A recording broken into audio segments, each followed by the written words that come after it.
ذکر حق کے نور سے روشن ہے اس کی صبح و شام، اس کے ہر گوشے میں گونجے حق تعالی کا کلام۔ یہ ادارہ مجلس تعلیم القرآن جس کا نام۔ اعوذ باللہ من الشیطان الرجیم، بسم اللہ الرحمن الرحیم۔ یا ایہا الذین آمنوا انفقوا من طیبات ما کسبتم ومما اخرجنا لکم من الارض ولا تیمموا الخبیث منہ تنفقون ولستم بآخذیہ الا ان تغمضوا فیہ وَاعْلَمُوا أَنَّ اللَّهَ غَنِيٌّ حَمِيدٌ۔ الشیطان یعدکم الفقر ویأمرکم بالفحشاء واللہ یعدکم مغفرۃ منہ وفضلا واللہ واسع علیم۔ یؤتی الحکمۃ من یشاء وَمَن يُؤْتَ الْحِكْمَةَ فَقَدْ أُوتِيَ خَيْرًا كَثِيرًا وَمَا يَذَّكَّرُ إِلَّا أُولُو الْأَلْبَابِ۔ وَمَا أَنفَقْتُم مِّن نَّفَقَةٍ أَوْ نَذَرْتُم مِّن نَّذْرٍ فَإِنَّ اللَّهَ يَعْلَمُهُ وَمَا لِلظَّالِمِينَ مِنْ أَنصَارٍ۔ إِن تُبْدُوا الصَّدَقَاتِ فَنِعِمَّا هِيَ وَإِن تُخْفُوهَا وَتُؤْتُوهَا الْفُقَرَاءَ فَهُوَ خَيْرٌ لَكُمْ وَيُكَفِّرُ عَنْكُم مِّن سَيِّئَاتِكُمْ وَاللَّهُ بِمَا تَعْمَلُونَ خَبِيرٌ۔ لَيْسَ عَلَيْكَ هُدَاهُمْ وَلَكِنَّ اللَّهَ يَهْدِي مَن يَشَاءُ وَمَا تُنفِقُوا مِنْ خَيْرٍ فَلِأَنفُسِكُمْ وَمَا تُنفِقُونَ إِلَّا ابْتِغَاءَ وَجْهِ اللَّهِ وَمَا تُنفِقُوا مِنْ خَيْرٍ يُوَفَّ إِلَيْكُمْ وَأَنْتُمْ لَا تُظْلَمُونَ۔ لِلْفُقَرَاءِ الَّذِينَ أُحْصِرُوا فِي سَبِيلِ اللَّهِ لَا يَسْتَطِيعُونَ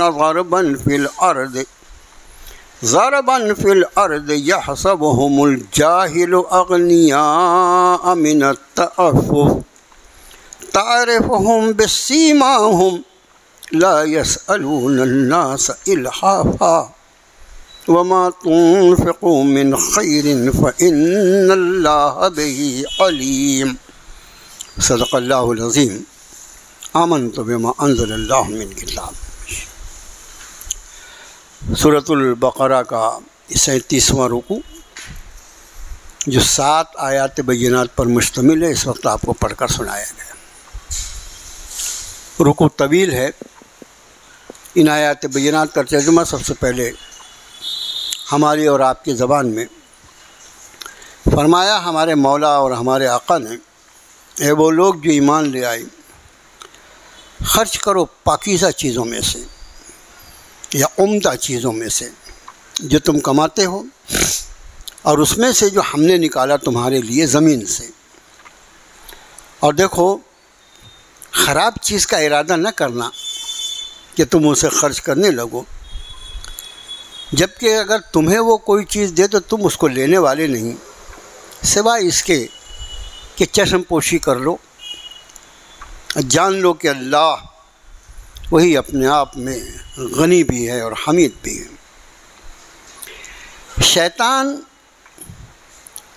تم سے وعدہ کرتا ہے، تمہیں ڈراتا ہے تمہارے فقیر ہو جانے سے، اور وہ حکم کرتا ہے تمہیں بخل کا، اور اللہ وہ تم سے وعدہ فرماتا ہے اس کی جانب سے مغفرت اور فضل کا، اور اللہ بڑی وسعتوں والا، سب کچھ جاننے والا۔ وہ عطا فرماتا ہے حکمت جسے وہ چاہے، اور جسے حکمت عطا فرما دی گئی تحقیق اسے خیر کثیر زبردست بھلائی عطا فرما دی گئی، اور نہیں نصیحت پکڑتے مگر عقل والے۔ اور جو کچھ بھی تم خرچ کرو کوئی خرچ یا نظر مانو تم کوئی نظر، اللہ اس کو جانتا ہے۔ ہر ظالموں کے لیے کوئی مددگار نہیں ہوگا۔ اگر تم ظاہر کر کے صدقہ دو تو بھلا ہے، تمہارے لیے بہتر ہے، اور اگر تم اسے چھپاؤ، اس کا اخفا کرو اور فقیروں کو یا حاجت مندوں کو اسے دو تو یہ بہتر ہے تمہارے لیے۔ اللہ اس کی برکت سے تم سے تمہارے گناہوں کو دور فرما دے گا، اور اللہ وہ سب جو تم عمل کرتے ہو اس سے باخبر ہے۔ تم پر کسی کی ہدایت کی ذمہ داری نہیں ہے، وہ تو اللہ ہے، وہ جسے چاہے ہدایت سے نواز دے، اور جو بھی مال تم خرچ کرو گے بس وہ تمہارے ہی کام آئے گا، اور تم خرچ کرو صرف اللہ کی رضا کے حاصل کرنے کے لیے، اور جو کچھ تم خرچ کرو گے مال وہ تم کو پورا کا پورا لوٹا دیا جائے گا، اور تم پر کوئی ظلم نہیں کیا جائے گا۔ یہ حق ہے ان محتاجوں کا، ان فقیروں کا جو اللہ کے راستے میں روک لیے گئے ہیں، گھیر لیے گئے ہیں، رک گئے ہیں، کہ وہ زمین میں چلنے پھرنے کی کوئی استطاعت نہیں رکھتے، اور نادان لوگ ان کے سوال نہ کرنے کی وجہ سے ان کو مالدار سمجھتے ہیں۔ تم ان کی پیشانیوں سے انہیں پہچان لو گے۔ وہ لوگوں سے لپٹ لپٹ کر سوال نہیں کرتے، اور جو کچھ بھی تم خرچ کرو مال، بے شک اللہ اس کا جاننے والا ہے۔ پچھلے ہفتے جو رکوع پڑھا گیا تھا اس کی آخری چند آیتیں تشریح سے رہ گئی تھیں، اللہ کے راستے میں مال خرچ کرنا، اور اگلا رکوع جو اس کے بعد پڑھا جائے گا نا، اس رکوع میں بھی سود کی حرمت اور اس کے بعد قرض، صاحب قرض اور جو قرضدار ہے اس کے مسائل بیان کیے۔ اس کا معنی یہ کہ اس کے علاوہ بھی میں نے عرض کیا کہ پوری سورہ حدید جو ہے 27ویں پارے کی آخری سورت، اس کا بھی عنوان انفاق فی سبیل اللہ ہے۔ اب ظاہر ہے کہ قرآن پاک میں ایک مضمون بیان ہوتا ہے اور اس کے درمیان دوسری ہدایت کی باتیں بھی آ جاتی ہیں، لیکن آپ انداز فرمائیں کہ یہ 3 رکوع مسلسل مالیات پر قرآن شریف احکام بیان فرما رہا ہے، جو فائنانس جس کو ہم کو کہتے ہیں انگریزی میں، اس کے احکام مسلسل 3 رکوع میں بیان کیے جا رہے ہیں، اور امت مسلمہ کو اس کی کوئی فکر ہی نہیں ہے کہ ہمارے رب نے ہمیں جو دین عطا فرمایا اس میں مالیات کے اصول کیا ہیں۔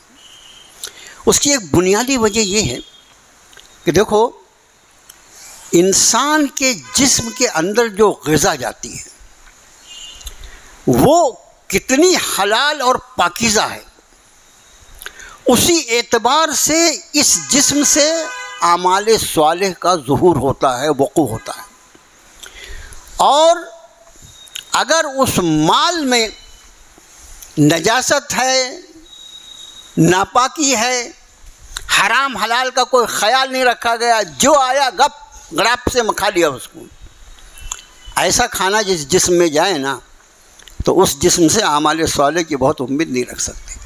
آپ دیکھیے ہمارے یہاں جو اعمال ہیں ان میں سب سے افضل ترین عمل جو ہے وہ دعا ہے۔ دعا جو ہے اسے اللہ کے رسول صلی اللہ علیہ وسلم نے عبادت کا مغز فرمایا۔ مغز کسی بھی چیز کا جو گودا ہوتا ہے وہی اہم رہتا ہے نا۔ بھئی ہم نے مونگ پھلی لیا تو اس میں چھلکے سے کوئی بحث تھوڑی کرتا ہے، اس کے اندر کا بیجا کیسا ہے وہ دیکھا جاتا ہے۔ تو اللہ کے رسول صلی اللہ علیہ وسلم دعا کو عبادت کا مخ العبادہ فرماتے ہیں، عبادت کا مغز ہے، اور اس دعا کی قبولیت اور ناقبولیت کا انحصار آپ سرکار یہ فرماتے ہیں کہ وہ دعا کیسے قبول ہو سکتی ہے؟ وہ دعا کرنے والا چاہے جتنا بھی لاچار پریشان حال ہو، لیکن اس کے ساتھ معاملہ یہ ہے کہ اس کے پیٹ میں جو غذا ہے وہ حرام ہے، اور اس کے جسم پر جو لباس ہے وہ حرام ہے۔ یہ حرام لباس اور حرام غذا اس کی انتہائی پریشان حالی کے بعد بھی اس کی دعاؤں میں رکاوٹ بن گئی۔ اسے آپ اس کا انداز فرما سکتے ہیں کہ رزق حلال جس پر آدمی پلتا ہے وہ شریعت مطہرہ میں کتنا ضروری۔ میں چاہوں گا، بہت ادب سے درخواست کروں گا، پچھلے رکوع پر بھی، اس رکوع پر بھی اور اگلا رکوع جو آ رہا ہے وہ تینوں رکوع کو ایک نشست میں آپ پڑھیے، ایک دن وقت نکال کر تینوں رکوع کو ایک ساتھ۔ یہ 37واں رکوع ہے، 36، 37 اور 38۔ 39واں رکوع جو ہے وہ پورے لین دین کے احکام سے بھرا ہوا ہے۔ قرآن کی سب سے بڑی آیت جو ہے وہ نماز اور روزے اور حج پر نہیں ہے، وہ آپسی معاملات پر ہے، لین دین پر ہے۔ میرے بھائیو، یہیں پر امت مار کھا گئی۔ دیکھو، ایمان کے بعد نماز جو ہے وہ سب سے اہم ترین عبادت ہے، لیکن نماز اس کی قبولیت کے لیے شرط جو ہے وہ رزق حلال ہے۔ حرام کا کھانا کھا کے اور حرام کا لباس پہن کے کتنا بھی تہجد گزار ہو، نتیجہ زیرو آئے گا۔ حقیقت جو ہے وہ بیان کرنا ہی پڑے گا۔ کیا کر دیں گے اب آخری دن میں لوگ، کوئی شوٹ کر دے گا اور کیا ہوگا۔ حقیقت یہ ہے، مال حرام کے ساتھ کوئی نماز، کوئی روزہ، کوئی عبادت، کوئی حج قبول نہیں ہوتا۔ اتنا بنیاد۔ اور اس کے مسائل آپ دیکھیں، 3 رکوع مسلسل مالیات سے بھرا ہوا، اور چوتھا رکوع اس کا لین دین جو ہوتا ہے، مالیات کا لین دین ہوتا ہے نا، وہ لین دین کی شرائط کیا ہے اس کو بیان کیا ہے۔ یعنی 4 رکوع مسلسل سورہ بقرہ کے آخری سے پہلے 4 رکوع جو ہیں وہ مالیات اور معاملات سے بحث کرتے ہیں۔ اس سے آپ انداز فرمائیے کہ اس امت کے افراد کا علم جو ہے وہ کن کن شعبوں میں ہونا ضروری ہے، کن کن شعبوں میں ہونا ضروری ہے۔ اور اس کے بعد سب سے زیادہ تفصیلی معاملات جو ہم نے پڑھے وہ طلاق کے تھے، ابھی سورہ بقرہ دوسرے پارے میں گزر چکے ہیں۔ تو میرے بھائیوں، ان چیزوں پہ ذرا توجہ دیجیے۔ اور امت جو ہے اس نے تو بیچارے نے نماز پڑھا، اللہ کا شکر ہے، فرض ادا کیا، نہیں پڑھتا تو کیا کر لیتے 90% نہیں پڑھ رہے ہیں تو ہم نے کیا کر لیا؟ کیا کر لیا ہم نے ان کو؟ یا ان کو قبرستان میں دفن ہونے سے ہم نے روک دیا کیا؟ نہیں کر سکتے یہ سب۔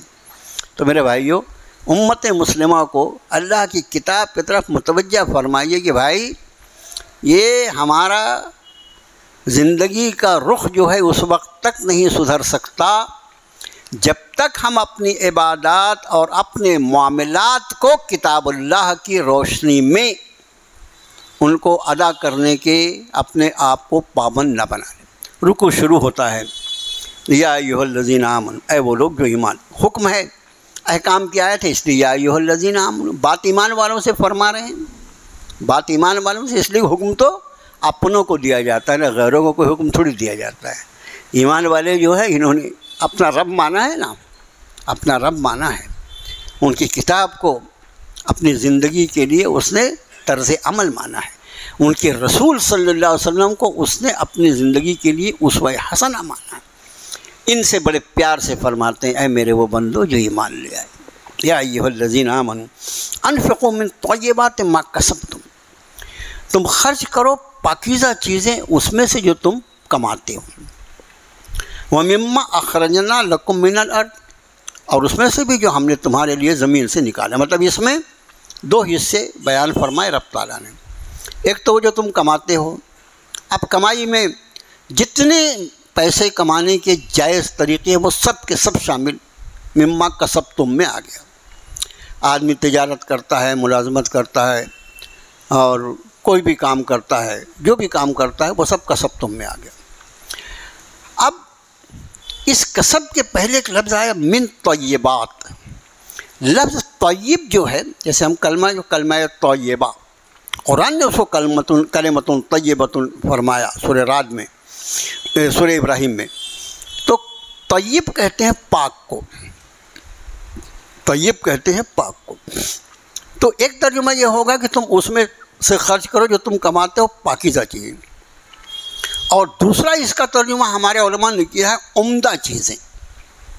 جو خرچ کرنا ہے تو جو تم خرچ کر رہے ہو اس میں سے عمدہ چیزوں کو خرچ کرو، یعنی کہ جب اللہ کے راستے میں دینے کی بات آئی تو ہم جو استعمال نہیں کر سکتے. ابھی امت کا مزاج ایسے ہی بنا ہوا ہے. میں بھی اس میں شامل ہوں. کرسی پہ بیٹھ کے زیادہ متقی نہیں بن جاتا آدمی کہ جو چیز ریجیکٹڈ ہے وہ اللہ کے راستے میں، اور جو چیز فریش ہے. کبھی آپ نے دیکھا کہ نئے کپڑے عید پر کئی جوڑے سلائے جا رہے ہیں؟ ایک آدھ جوڑا کسی غریب کے واسطے بھی سلاتے ہوئے دیکھا ہے؟ نہیں. وہ تو ابھی جو پرانے ہو جا رہے ہیں دے دو وہ صفا بیت المال والوں کو دے دو. اللہ تعالیٰ انہوں کو جزائے خیر دے. ہماری پھینکنے والی چیزوں کو انہوں نے کام کا بنا دیا بیچاروں نے. یہ بھی ایک کام ہے نا. جتنے لوگ امت مسلمہ کی چاہے جس بھی زاویے سے خدمت کر رہے ہیں اس کو قبول کرو اور ان کے لیے دعائے خیر کرو اور ان کی معاونت کرو. اپنی چھوٹی چھوٹی دکان لگا کے الگ الگ بات نہیں بنے گی. جتنے لوگ دین کی خدمت کر رہے ہیں وہ ایک بڑا شعبہ ہے. صفا بیت المال کا بڑا شعبہ ہے کہ ہماری وہ ساری چیزیں جو ہمارے لیے فکر کی وجہ اس کو کہاں پھینکوں، کہاں رکھوں، کیا کروں، اس کو انہوں نے باقاعدہ اس رخ پر ڈال دیا کہ وہ ساری کی ساری چیزیں بیچارے لے جاتے ہیں اٹھا کر بغیر ہمارا ایک پیسہ خرچ کیے ہوئے، اور اس کو اللہ کے ضرورت مند بندوں تک اس کو پہنچا دیتے. یہ بھی ایک کام ہے بہت زبردست. لیکن رب تعالیٰ فرما رہے ہیں کہ پاکیزہ اور عمدہ چیزیں خرچ کرو. کھانا باسی ہو گیا تو فقیر کو دے دو، تازہ والا میرے لیے نکال لو. یہی ہے نا. دعوت چلی کتنا من پکا تھا؟ 10 من پکا تھا. بعد میں کیا ہوا؟ 2 من بچ گیا. کسی مدرسے میں بھیج دو. ہاں آپ کیوں مدرسے میں بھیج رہے ہو؟ کھاؤ نا. پہلے نہیں یاد آیا کہ جہاں میں ولیمہ کر رہا ہوں میرے بچے کا، میرے نبی پاک صلی اللہ علیہ وسلم فرمایا بدترین کھانا وہ ہے جس میں امیروں کو بلایا جائے اور غریبوں کو چھوڑ دیا جائے. اس وقت مدرسے کے یتیم بچے کیوں نہیں یاد آئے تم کو؟ نہیں یاد آئے اس وقت. اب جب کھانا بچ گیا تو مولانا عمران کے مدرسے پہنچا دو، مفتی صاحب کے مدرسے میں پہنچا دو، فلاں جگہ پہنچا دو.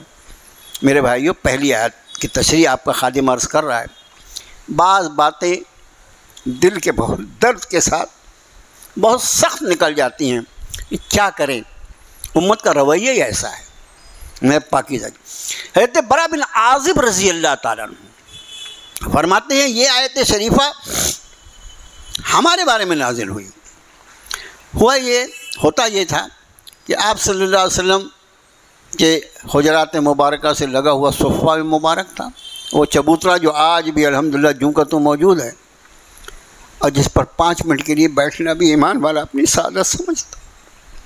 وہ صفہ جو ان غریب اور مفلس صحابہ کا مسکن تھا جن کا کوئی گھر بار نہیں تھا، اور انہوں نے دین کو سیکھنے کے لیے اور خدمت رسول صلی اللہ علیہ وسلم میں حاضری کے اپنی زندگی کا مقصد بنا لیا تھا.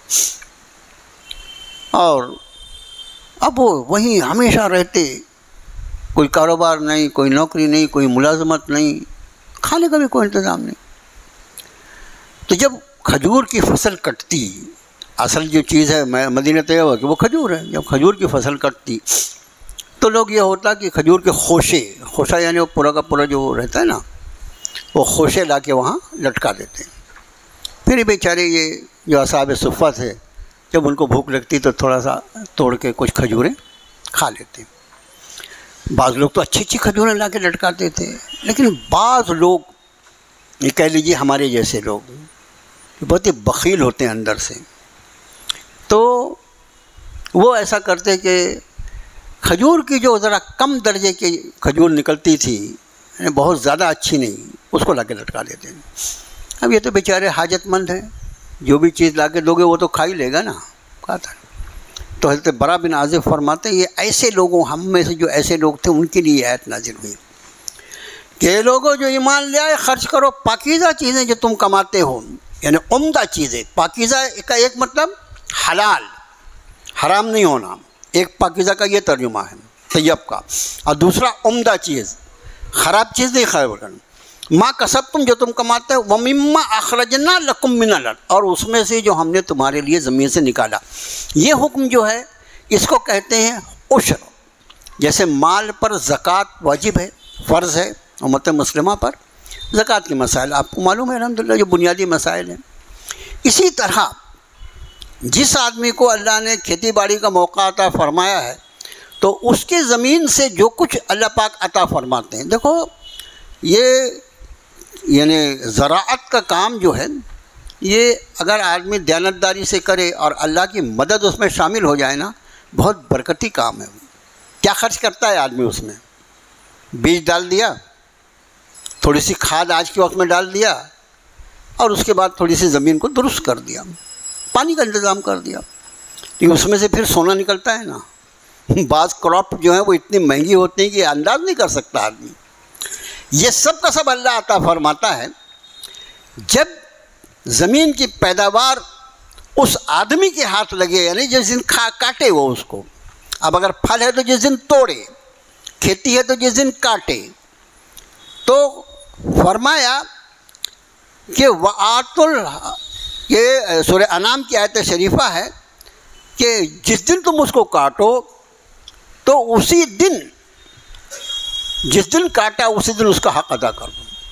زکوٰۃ کے لیے سال پورا ہوگا اور پھر اس کے سونا چاندی اور مال تجارت، لیکن یہ نہیں، جتنا بھی ہے اس کا کوئی وہ نہیں کتنا ہونا چاہیے، جتنا بھی ہے. عام طور سے اس کو عشر کہا جاتا ہے، 10واں حصہ، لیکن ہمیشہ 10واں حصہ نہیں ہوتا، یہ بدلتا ہے. پانی اس میں کون سا استعمال ہوا؟ بارش کا پانی استعمال ہوا، 10واں حصہ. اور کبھی ایسا ہوا کہ پانی نہیں ملا اس کو، اس نے اپنی خود کی آبپاشی کا اس کا بندوبست کیا، تو پھر 10ویں حصے کے بدلے 20واں حصہ، یعنی بجائے 10% کے 5%، 20واں حصہ. یہ اس طرح بدلتا ہے وہ.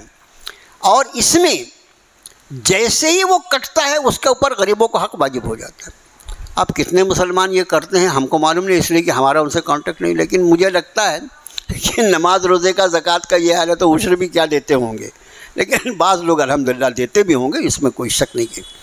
فرمایا جو کچھ تم کماتے ہو یعنی کھیتی باڑی کے علاوہ اس میں بھی حق ادا کرو. اور وَمِمَّا أَخْرَجْنَا لَكُم مِّنَ الْأَرْضِ، جو کچھ ہم نے تمہارے لیے زمین سے نکالا. وَلَا تَيَمَّمُوا الْخَبِيثَ، طیب کے مقابلے میں خبیث کا لفظ آیا. تیمم لفظ جو ہے، تیمم وضو کے بدلے میں اور غسل کے بدلے میں جو کیا جاتا ہے، تیمم کا لفظی ترجمہ ہوتا ہے ارادہ کرنا. وہی لفظ وَلَا تَيَمَّمُوا الْخَبِيثَ. لوگ بعض تیمم مت کرنا، ناپاک ناپاک بولے، مطلب تیمم ناپاک کیا ہوتا ہے؟ یہ تیمم کا مطلب ہوتا ہے ارادہ کرنا. اور ناپاک چیز، کمتر چیز کا ارادہ نہ کرنا دینے کا، کہ منہ تنفقون، تم وہ چیز خرچ کرنا، وَلَسْتُمْ بِآخِذِي، کہ اگر تم کو کوئی چیز وہ ایسی چیز دے تو تم لینے کو تیار نہیں ہوں گے. یعنی اسٹینڈرڈ جو ہے وہ اپنے جیسا رہو دینے کے لیے. اس چیز کے بارے میں کم سے کم یہ تمہارا اسٹینڈرڈ اور کسوٹی ہونی چاہیے کہ میں سامنے والے حقدار کو ویسی چیز دوں کہ اگر کوئی خود مجھے دے تو میں اس کو خوشی سے قبول کر لوں. اس کسوٹی کو قرآن نے یہاں بیان کیا کہ اگر تمہیں کوئی دے تو تم نہیں لینے والے، الا ان تغمضوا فیہ، سوائے یہ کہ تم چشم پوشی کر جاؤ. مطلب آنکھ بچا لو، دے رہا ہے لے لو یار، اب اس کو کون جھنجھٹ کرے گا، کون اس سے بات کرے گا، ابھی بولیں گے تو اور تقریر کرے گا، یہ چلو یہ جو لے رہا ہے لے لو. اس کو چشم پوشی کہتے ہیں، جان بوجھ کر آنکھ چرا لینا. اس کو ان تغمضوا فیہ، یہ کہ تم آنکھ چرا لو، چشم پوشی کر لو. مطلب دل نہیں چاہ رہا یہ کوئی چیز ہے دینے کی، اب میں کیا ہوں، میری ضرورت کیا، دے کیا رہا ہے. تو یہ اگر تم آنکھ چرا کے لے لو تو ایک الگ بات ہے، لیکن تمہارا دل اس کو پسند نہ کرے. تو کسی بھی چیز کو اللہ کے راہ میں خرچ کرنے کے لیے اس چیز کو تم اپنی کسوٹی بناؤ کہ جو تم خود کے لیے پسند کرتے ہو وہی اپنے بھائی کے لیے پسند. یہ مشہور حدیث شریف ہے، اللہ کے رسول صلی اللہ علیہ وسلم کا ارشاد، تم میں سے کوئی شخص اس وقت تک مومن نہیں ہو سکتا جب تک کہ وہ اپنے بھائی کے لیے وہی پسند نہ کرے جو خود اپنے لیے کرتا ہے. اسی حدیث شریف کی تشریح رب تعالیٰ نے کہ اس کلام ربانی میں ہے. پھر فرمایا وَاعْلَمُوا أَنَّ اللَّهَ غَنِيٌّ حَمِيدٌ. میں نے پچھلے درس میں بھی کہا تھا کہ جو الفاظ، جو اللہ کی صفات آیتوں کے آخری میں، یہاں دیکھیے کہ اوپر کیا خرچ کرنا ہے، کیا نہیں خرچ کرنا، اسی طرح، اور آخری میں آیت ختم کر پہ ہوتی ہے وَاعْلَمُوا اپنے علم میں بٹھا لے ان اللہ غنی حمید، اللہ وہ غنی ہے، وہ بے نیاز ہے، اس کو کسی چیز کی ضرورت نہیں ہے۔ یہ جو تو خرچ کر رہا ہے اپنے لیے کر رہا ہے، اور وہ ایسا بے نیاز ہے کہ پوری کائنات میں کسی چیز کی اس کو ضرورت نہیں، اور وہ المغنی بھی ہے، ایسا دے دے کسی کو، اتنا دے دے کہ اپنی ذات کے سوا باقی سب سے اس کو الگ کر دے، اس کو کسی ضرورت، ایسی ذات ہے۔ اللہ کی دو صفات، الغنی بھی اس کی صفت ہے اور المغنی بھی اس کی صفت ہے، وہ خود غنی ہے، اور اگر کسی کے لیے فیصلہ فرما دے تو اس کو بھی اپنے فضل و کرم سے وہ غنی کر دے۔ تو فرمایا یاد رکھنا تو غنی نہیں ہے، تو عبد الغنی ہے، غنی کا بندہ ہے، تیرا اللہ جو ہے وہ اپنی ذات میں غنی ہے اور حمید ہے۔ الشیطان یعدکم الفقر ویأمرکم بالفحشاء، شیطان وہ تمہیں ڈراتا ہے مفلسی سے اور وہ حکم کرتا ہے بالفحشاء۔ دیکھو فحش لفظ جو ہے نا، فحش عام طور سے ہمارا ایک معنی اس کو ہم لوگ کو معلوم ہے، وہ ہے بے حیائی، اور وہ معنی بہت عام ہے۔ بے حیائی جو ہے بہت عام لفظ ہے فحش کے معنی، لیکن اس فحش کا ایک معنی بخیلی بھی ہوتا ہے لغت کے اعتبار سے۔ یہاں پر یہ لفظ جو استعمال ہوا یہ بخل کے معنی میں استعمال ہوا۔ شیطان وہ تمہیں ڈراتا ہے مفلسی سے، وَيَأْمُرُكُمْ بِالْفَحْشَاءِ، اور وہ تمہیں حکم کرتا ہے بخیلی کا، کنجوسی کا۔ ارے کیسا آدمی ہے کہ تیرے پاس مال ہے، تو اس کو خرچ کر ڈالے گا تو تیرے پاس کیا بچے گا؟ تیرے پاس کیا بچے گا؟ کیا تو دوسروں کے سامنے ہاتھ پھیلانے کے لیے تیار کر رہا ہے کیا اپنے آپ کو اور اپنی نسلوں کو؟ یہ کیا بات ہے؟ اتنا خرچ کر رہا ہے، اتنا خرچ کر رہا ہے۔ یہ شیطان اگر ایسا خیال آتا ہے کہ اللہ کے راہ میں خرچ کرنے سے میرا مال کم ہوتا ہے، تو یہ آیت شریفہ کی روشنی میں سمجھ لو کہ شیطان نے تمہارے اوپر اپنا پنجہ ڈال دیا، اور ظاہر ہے کہ پھر کیا کہے گا وہ؟ خرچ مت کر بلکہ بخیلی کر، بچا بچا کے رکھ۔ اس کے بعد رب نے فرمایا وَاللَّهُ يَعِدُكُمْ مَغْفِرَةً مِّنْهُ وَفَضْلًا، اور اللہ وہ اپنی جانب سے اپنی مغفرت اور اپنے فضل کا وعدہ فرماتا ہے۔ ظاہر ہے یہ مردود جو کچھ دل میں خیالات ڈالتا ہے یہ تو خود مردود ہے، اللہ کی بارگاہ سے دھتکارا ہوا ہے۔ اس کے مشورے کہاں اور کہاں میرے رب کا وعدہ کہ ان اللہ لا یخلف المیعاد۔ فرمایا تمہارے رب کا وعدہ یہ ہے کہ اس مال کے خرچ کرنے کی وجہ سے تمہارے لیے مغفرت بھی ہے اور اس کا مزید فضل بھی۔ اور کتنا فضل یہ ابھی پچھلے رکوع میں ہم پڑھ چکے ہیں۔ پچھلے رکوع کا جو آیت شریفہ شروع ہوئی تھی کہ الذین ينفقون فی سبیل اللہ کمثل حبۃ انبتت سبع سنابل فی کل سنبلۃ مئۃ حبۃ، اس کی مثال ایک دانے کی طرح، اس سے 7 بالیاں ہوں گے، ہر ایک میں 100 دانے ہوں۔ واللہ یضاعف لمن یشاء، یہ تو عام طور سے ہے اللہ کا قانون کہ ایک کا 700 گنا عطا فرماتے ہیں، اور اس کے بعد جو خرچ کرنے والا ہے اس کی نیت اور اس کے حالات کو دیکھ کر واللہ یضاعف لمن یشاء، جس کے لیے چاہتے ہیں اور مزید اس میں اضافہ فرما دیتے ہیں۔ یہ اللہ کا وعدہ ہے۔ ظاہر ہے کہ اللہ کے وعدے سے زیادہ سچا کس کا وعدہ ہو سکتا ہے؟ وَمَنْ أَصْدَقُ مِنَ اللَّهِ قِيلًا، قرآن نے فرمایا وَمَنْ أَصْدَقُ مِنَ اللَّهِ قِيلًا، اللہ کی بات سے زیادہ سچی بات کس کی ہو سکتی ہے؟ اگلی آیت میں فرمایا وَاللَّهُ وَاسِعٌ عَلِيمٌ، بڑی وسعت والے، سب کچھ جاننے والے ہیں۔ اب نیا مضمون شروع ہوتا ہے، یؤتی الحکمۃ من یشاء، وہ حکمت عطا فرماتے ہیں، دیتے ہیں جس کو وہ چاہیں۔ ومن یؤت الحکمۃ فقد اوتی خیرا کثیرا، اور جس کو حکمت عطا فرما دی گئی نا اس کو خیر کثیر، خیر یعنی بھلائی، خیر یعنی مال بھی، اور خیر یعنی ساری بھلائی کے لیے بھی خیر کا لفظ استعمال ہوتا ہے۔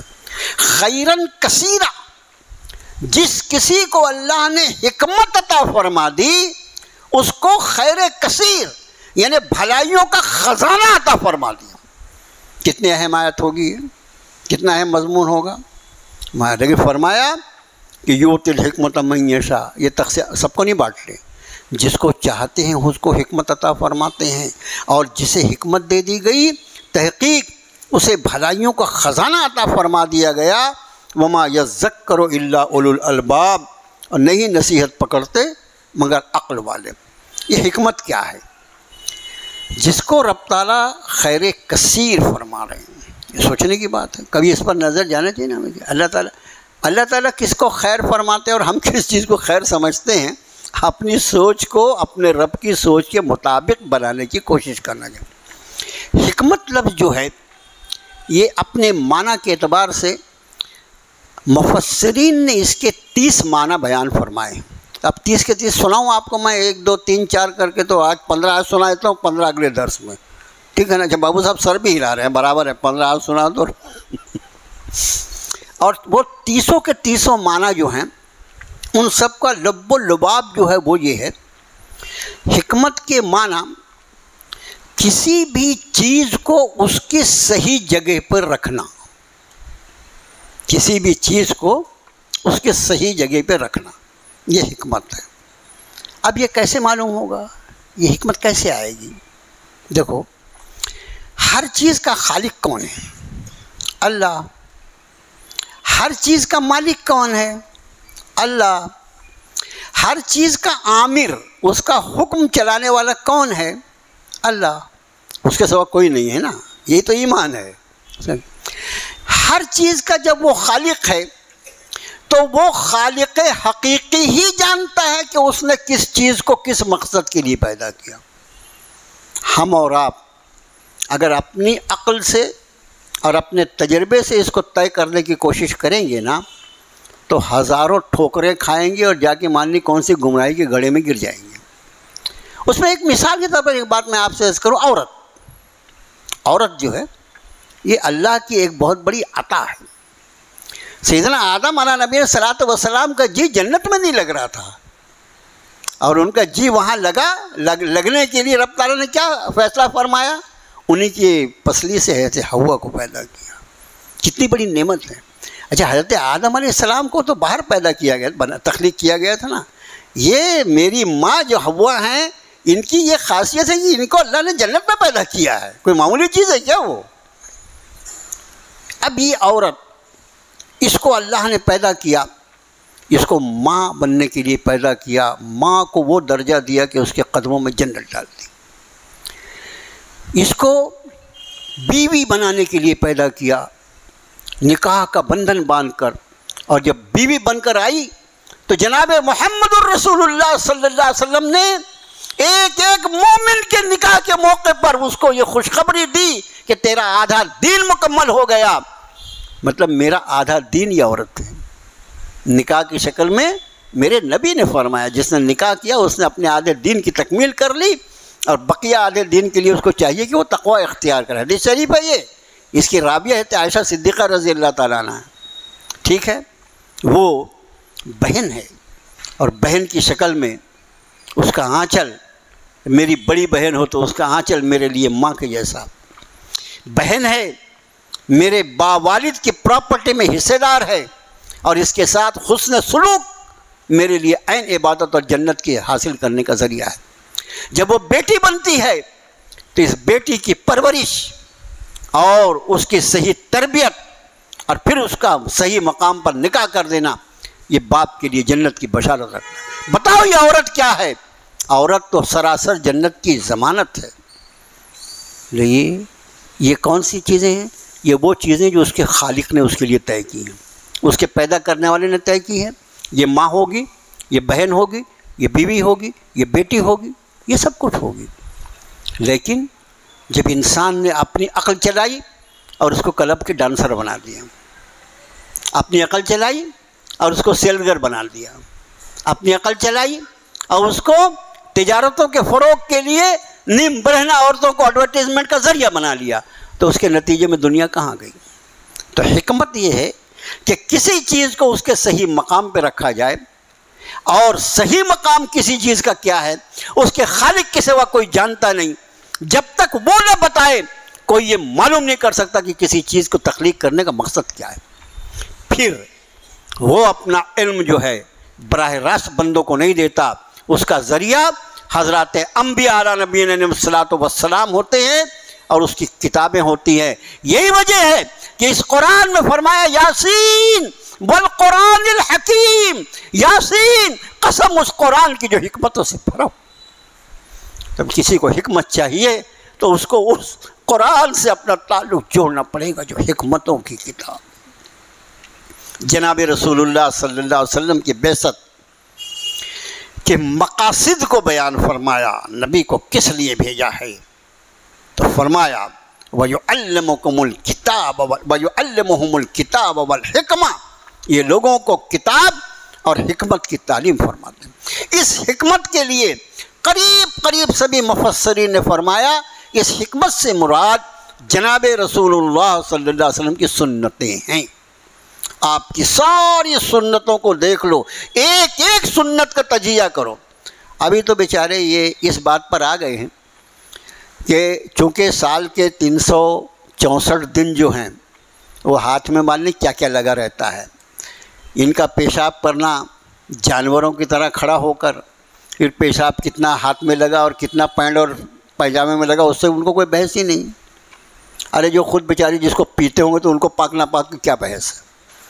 سال میں معلوم، اس لیے ایک دن انہوں نے ہینڈ واشنگ ڈے، آپ کو معلوم ہے سال کے 365 دن میں ایک دن آتا ہے، اس دن کا نام ہے ہینڈ واشنگ ڈے. آج ہاتھ دھو کے، میں جب دفتر میں ہوا کرتا تھا ریٹائر ہوئی پہلے تو وہ سب وہاں عام طور سے کام کرنے والے بیچارے سب غیر مسلم، سر آج ہینڈ واشنگ ڈے ہے. بولے بھیا وہ آپ کے لیے ہے. ہمارے نبی تو صلی اللہ علیہ وسلم دن بھر میں 5 مرتبہ اللہ نے ہم پہ نماز فرض کی، اور ہمارے نبی نے خالی ہتھیلی نہیں ایک کوہنی تک ہاتھ دھونے کا حکم فرمایا. بھاؤ تو دن بھر میں 5 مرتبہ جو ہاتھ دھوتا ہو اس کو ہینڈ واشنگ ڈے بنانا پڑے گا. لیکن یقینی بات ہے جب وہ منایا جا رہا ہے، کسی بھی چیز کا منانا یہ ثابت کرتا ہے کہ تم نے اس کو نظر انداز کیا ہے. سنو اس بات کو، اور جو چاہے میں اس کو چیلنج کرتا ہوں میری اس بات کا، اس کی مخالفت کر کے بتاؤ. تم مدرس ڈے مناتے ہو، اس کا معنی یہ ہے کہ تم نے باقی دن جو ہے اپنی مدر کا خیال نہیں رکھا ہے، ایک دن تم کو اس کا خیال رکھنے کا خیال آیا. تم ٹیچرز ڈے مناتے ہو اس لیے کہ باقی دنوں میں تم نے ٹیچرز کا مذاق اڑایا ہے، آج تم کو ادب اور احترام کا خیال آیا. تم نبی کا دن مناتے ہو، تم نے باقی دن میں نبی کو نظر انداز کیا ہے، اس لیے تم کو سال میں ایک دن. یہاں یہ امت منانے والی نہیں نبھانے والی ہے، اور نبھایا جو جاتا ہے وہ سانسوں کے ساتھ نبھایا جاتا ہے، دنوں اور سالوں کے ساتھ نہیں نبھایا جاتا کوئی چیز. اب سمجھے میرے بھائیو، بات دوسرے رخ پر نہیں گئی، تھوڑا غور کیجئے گا. مضمون پھر آئیں اس پر. رب نے فرمایا جسے حکمت عطا فرما دی، تو نبی کی بعثت کا مقصد بیان فرمایا وَيُعَلِّمُهُمُ الْكِتَابَ وَالْحِكْمَةَ. وہ نبی کی شان یہ ہے کہ وہ انہیں یعنی انسانوں کو کتاب اور حکمت کی تعلیم دیتے ہیں. تو حکمت کا خزانہ کیا ہے؟ کتاب اللہ اور رسول اللہ. کتاب اللہ اور رسول اللہ، یہ 2 چیزیں جو ہیں یہ خدمت کا خزانہ ہے. جس کو اللہ نے اپنی کتاب کا جتنا وافر حصہ عطا فرمایا اتنی حکمت کا خزانہ اس پر لٹا دیا، اور جتنا نبی کریم صلی اللہ علیہ وسلم کے مقدس سنتوں کا اہتمام انسان کی زندگی میں آیا اسی درجے میں اس کو اللہ نے. اسی لیے اس حکمت کی ایک اور تشریح علماء نے فرمایا کہ یہ حکمت سے مراد اصل میں علم معرفت ہے. معرفت یعنی پہچان، معرفت ہے. آدمی جب علم معرفت اس کو ملے گا کتاب و سنت کی روشنی میں، اپنے آپ کو پہچانے گا، اس دنیا کو پہچانے گا اور اپنے رب کو پہچانے گا. یہ سب ملا کر حکمت بنتی ہے. فرمایا وَمَنْ يُؤْتَ الْحِكْمَةَ فَقَدْ أُوتِيَ خَيْرًا كَثِيرًا. جسے حکمت عطا فرمائی گئی اسے خیر کثیر عطا فرما دیا گیا. وَمَا يَذَّكَّرُ إِلَّا أُولُو الْأَلْبَابِ. اور عقل والوں کے سوا کوئی نصیحت پکڑتے ہی نہیں، بات سمجھتے ہی نہیں ہیں. وَمَا أَنفَقْتُم مِّن نَفَقَةٍ. اور جو کچھ بھی تم خرچ کرو، کوئی خرچ، او نظرتم من نظر، یا تم نظر مانو کوئی نظر، فإن اللہ یعلم، اللہ اس کو جانتا ہے. جو خرچ کرو وہ نظر. نظر کا عنوان جو ہے اس میں یہ ہے جائز چیزوں کے لیے جائز نظر کا ماننا جائز ہے.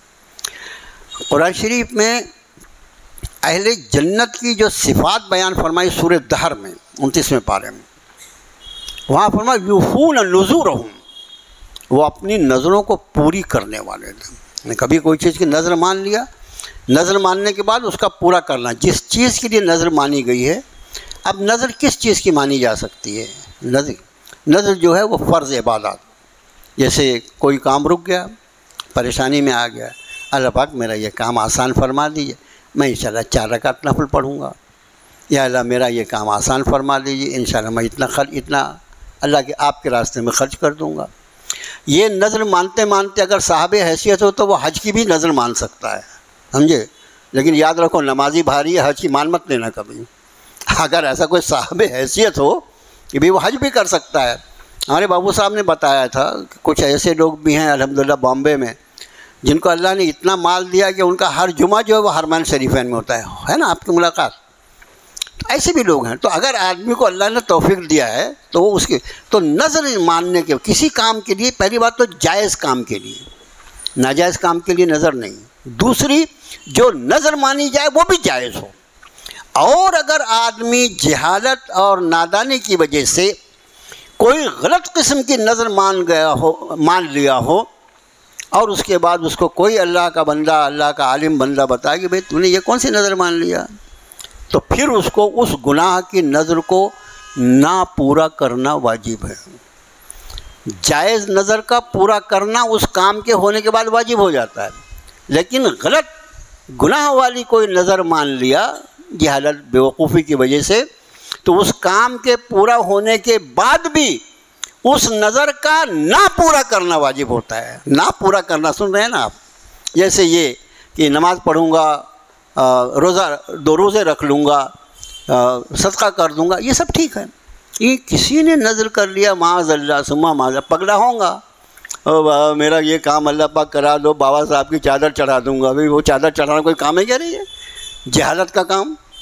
تو اگر ایسی نظر مان لیا، نہیں وہ تو میرا کام پورا ہو گیا، نہیں چادر چڑھا دوں گا، بابا تو نہیں اٹھ کے آ جاتے، ایسا کچھ نہیں ہونے والا۔ غلط گناہ کی نظر مان لیا، اس نظر کو نہ پورا کرنا واجب ہے، یہ بس اتنا خیال رکھیں۔ اور فرمایا کہ وَمَا لِلظَّالِمِينَ مِنْ أَنصَارٍ، اس میں زیادتی نہیں کرنا، منمانی نہیں کرنا، ورنہ ظالموں کا کوئی مددگار نہ ہو۔ اب ایک حکم صدقات کے بارے میں، جس کے بارے میں بہت یہ ہوتا ہے کیسا کرنا۔ میں جو کچھ اللہ کے راستے میں خرچ کروں، دیکھو خرچ کی جتنی قسمیں سب اس میں شامل ہیں، میں جو کچھ اللہ کے راستے میں خرچ کروں اس کو ظاہر کروں، لوگوں کو معلوم ہونا چاہیے، ایک دم چپ چاپ سے، مطلب ایسا کرو رات کے اندھیرے میں کالی چادر اوڑھ کے جا کے ایسا کیسے خرچ کروں؟ قرآن پاک اس کا بیان فرماتا ہے، ان تبدوا الصدقات فنعما ہی، اگر تم اپنے صدقات کو ظاہر کر دو ٹھیک ہے، یہ فنعما ہی ٹھیک ہے، یہ اگر صدقہ ظاہر بھی کرتے ہیں تو یہ ٹھیک ہے۔ وَإِن تُخْفُوهَا، اور اگر تم اس کو چھپاؤ، وَتُؤْتُوهَا الْفُقَرَاءَ، اور ضرورت مندوں کو دے دو، فَهُوَ خَيْرٌ لَكُمْ، وہ تمہارے لیے بہتر ہے۔ وَيُكَفِّرُ عَنْكُم مِّن سَيِّئَاتِكُم، تم سے اللہ تمہارے گناہوں کو دور کر دے گا، وَاللَّهُ بِمَا تَعْمَلُونَ خَبِيرٌ، اور جو کچھ تم کرتے ہو اللہ اس کو جانتا ہے۔ اس کا معنی کیا ہوا کہ انفاق فی سبیل اللہ دونوں طریقے سے جائز ہے۔ دیکھو آدمی انتہائی چھپ کے دے رہا ہے، انتہائی چھپا کر دے رہا ہے، اس کے بعد بھی اگر اس کی نیت دکھاوے کی کہیں بن جائے تو وہ چھپا کے دینا بھی اس کے گلے کا ہار بن جائے گا۔ نیت، انما الاعمال بالنیات، بس اس کو خیال میں رکھو، تمہارے اعمال کا انحصار نیتوں پر ہے۔ فقہا نے بڑی پیاری بات فرمائی کہ جہاں سوال کرنے والا سائل جو ہے وہ اگر اپنے سوال کو چھپاتا نہیں تو پھر اس کو سر عام دینا بھی جائز ہے۔ مثلا مسجد کی تعمیر ہو رہی ہے، مدرسے کی تعمیر ہو رہی ہے، اور کوئی ایسا بھلا کام ہو رہا ہے، اب اس کے لیے ظاہر ہے کہ اپیل کی گئی نا، جلسہ بلایا گیا، محلے کے لوگوں کی میٹنگ بلائی گئی، اس میں اعلان کیا گیا، تو یہ سوال کھلا ہوا ہے نا۔ اب اس میں جو لوگ حصہ لیں گے، ان کے حصہ لینے میں پہلی بات تو ان کی نیت یہ ہو کہ میں صرف اللہ کے لیے دے رہا ہوں، اور دوسری نیت کیا ہو کہ میں اس لیے دے رہا ہوں کہ شاید مجھے دیکھ کر کسی اور کے دل میں بھی یہ خیال آ جائے کہ میں بھی اللہ کے راستے میں خرچ کروں۔ ان دو نیتوں سے اگر کوئی اعلان بھی دیتا ہے اللہ کے راستے میں تو یہ عین عبادت ہے، اور سارا کا سارا اس کو اجر و ثواب سے اللہ نوازے گا۔ کھلے عام دینے ہوں گے، لیکن جہاں سائل اپنے سوال کو چھپاتا ہے، یہ انفرادی معاملات، ہمارے خاندان کے لوگ، ہمارے رشتہ دار، ایک مرتبہ بڑا جلسہ ہوا، میں نے کئی سال پہلے جعفر نگر میں، وہ ایک صاحب تھے، بیواؤں کو مشینیں دی جا رہی ہیں اور وہ ہو رہا ہے، سلائی مشین دی جا رہی ہے اور پھر ان کا فوٹو کھینچا جا رہا ہے اور پھر اس کو اخبار میں دیا جا رہا ہے۔ وہاں انہوں نے غلطی سے مجھے بلا لیا، میں نے کہا میرے بھائی یہ آپ جو دے ہو رہے ہیں وہ سب اللہ آپ کو مبارک کرے، یہ جو فوٹو کھینچ کے اور شائع کرتے ہو نا، ذرا اپنے آپ کو ان کی جگہ کھڑے کر کے دیکھو نا، وہ خاتون، وہ پردہ دار خاتون جو آج یہاں پر یہ مشین لینے آئی اور تو اس کا فوٹو کھینچ کے جو پیپر میں دینا چاہتا ہے، ذرا تو سوچ کہ اس سائلہ کی جگہ تو کھڑا رہتا اور تیری فوٹو کھینچ کے کوئی پیپر میں چھاپتا، تیرا کیا ہوتا؟ اللہ کا شکر ان کے سمجھ میں آ گئی، اتنی سمجھ میں آئی کہ اس کے بعد کہیں بلایا ہی نہیں انہوں نے اپنے جلسے میں، یہ آؤ تو منہ پھٹا کچھ بھی بول کے جاتا، جلسے میں بھی بلاؤ، چائے بھی پلاؤ، سنا کے بھی جاتا، یہ بےہودگی جو ہے۔ سائل جب اپنا سوال چھپاتا ہے، اس کا عزت نفس ہے، میں ضرورت مند تو ہوں لیکن عام طور سے مانگتے ہیں، مجھے شرم آتی ہے جب وہ اپنے سوال کو چھپاتا ہے تو اس وقت اس کو دینا بھی چھپا کر ہی چاہیے۔ اس چھپے ہوئے سائل کو اگر تم کھلے عام دو گے تو اس کی بے عزتی ہوگی، اس لیے یہ ایک فارمولہ فقہاء نے بیان کیا کہ جب سوال عام ہو تو پھر کھل کے دے سکتے ہیں، اس سے لوگوں کو ترغیب ہوگی، لیکن جب سوال چھپا ہوا ہو تو ظاہر ہے کہ ہمارے رشتہ دار، ہمارے اقربا، ہمارا سماج، ہمارے غریب، ہمارے مفلس، یہ سب کے سب بیچارے چھپے ہوئے ہوتے ہیں، ان کے سوالوں کو عام کر دینا، اس کو یہ دیا، اس کو وہ دیا، سب کا سب ضائع کرنے والی چیز ہے۔ تو اس کا خیال رہے کہ دونوں طریقے سے دینے کی اجازت ہے، نیت دونوں حالتوں میں اللہ کی رضا کے سوا کچھ نہ ہو۔ اور اس کے بعد آیت شریفہ کا بالکل اس رکوع کا آخری حصہ، اس لیے وقت پورا ہوا درس کا، آخری حصہ جو فرمایا، وہ لوگ جو دین کی خدمت میں گھرے ہوئے کوئی کام نہیں کر سکتے، یہ لوگ کون ہیں؟ یہ وہ لوگ ہیں ہمارے علماء، ہمارے اصفیاء، ہمارے وہ طلباء جو دین کا علم حاصل کر رہے ہیں، یہ لوگ، یہ ہمارا علماء کا طبقہ، ہمارے مبلغ دین، جن کی وجہ سے ہمارا دین جو ہے اس کی تبلیغ اور اشاعت ہوتی ہے۔ آج کل ہر چیز میں بہت پیسہ لگتا ہے بھائی، جہاں پیسہ لگنے والی چیز ہو وہاں جیب میں ہاتھ ڈال کے چپکے سے اس کو پورا کر دینا چاہیے، ہر کام فری میں نہیں ہوتا، سمجھے؟ تو یہ علماء جو اللہ کے دین کے لیے محنت کر رہے ہیں اور پھر اس میں ہمہ وقت لگے ہوئے ہیں، ایک عالم دین جو ہے وہ بیچارہ دن بھر بچوں کو پڑھا رہا ہے، اب مسائل حل کر رہا ہے اور فتووں کے جواب دے رہا ہے اور یہ کر رہا ہے وہ کر رہا ہے، وہ کب جائے گا ملازمت کرنے؟ لیکن اگر یہ نہ کرے تو امت جو ہوگی وہ یتیم ہو جائے گی۔ کتنا اہم کام کر رہا ہے۔ ایسے لوگ، ان کے لیے قرآن نے فرمایا کہ الذین احصروا فی سبیل اللہ، یہ وہ لوگ ہیں جو اللہ کے راستے میں گھر گئے ہیں، اللہ کے راستے میں اتنے مصروف ہیں کہ یہ اس مصروفیات کو چھوڑ کے نکل نہیں سکتے۔ لا یستطیعون ضربا فی الارض، وہ زمین میں چلنے پھرنے کی ان کو وقت ہی نہیں ہے، اس کی فرصت ہی نہیں ہے۔ یحسبهم الجاہل اغنیاء من التعفف، لیکن اتنے عزت دار لوگ ہیں کہ کسی کے سامنے ہاتھ نہیں پھیلاتے، اور ان کے ہاتھ نہ پھیلانے کی وجہ سے جاہل، لب دیکھو، یحسبهم الجاہل، جو نادان لوگ ہیں وہ یہ سمجھتے کہ یہ بہت پیسے والے ہیں، کپڑا ایک دم سفید پریس کیا ہوا، ٹوپی ایک دم شاندار لگی ہوئی، اور ایسا لگتا ہے کہ لیکن بہت ضرورت مند ہے، اس لیے کہ اس کی ضروریات کے اعتبار سے اس کی انکم کم ہے، بہت ہی کم ہے۔ اس لیے فرمایا کہ ایسے لوگوں کا خاص خیال رکھنا، تعرفہم بسیماہم، تم ان کے چہروں سے پہچان لوگے۔ تعرفہم بسیماہم، اس کا معنی مسلمان قیافہ شناس ہوتا ہے، مسلمان چہرے کو دیکھ کر اس کے حالات کو پہچاننے والا ہوتا ہے۔ قرآن کے کس کس لفظ میں کیا کیا مضامین ہیں۔ تعرفہم بسیماہم، آدمی جب پریشان حال ہوتا ہے وہ اپنے اوپر کتنا بھی لبادہ اوڑھ لے لیکن اس کی پریشانی اس کے چہرے سے ظاہر ہو جاتی ہے۔ رب نے فرمایا تعرفہم بسیماہم، تم ان کی پیشانیوں سے پہچان لوگے۔ لا یسألون الناس الحافا، لوگوں سے لپٹ لپٹ کے سوال نہیں کرتے، جو سوال کرتے ہیں ان کا تو یہاں نہیں وہاں، وہاں نہیں وہاں کوئی پورا کر دے گا، لیکن اس کو تو سوال کرنے کی عادت ہی نہیں ہے، یہ اپنے حالات کسی پہ ظاہر ہونے ہی نہیں دیتا۔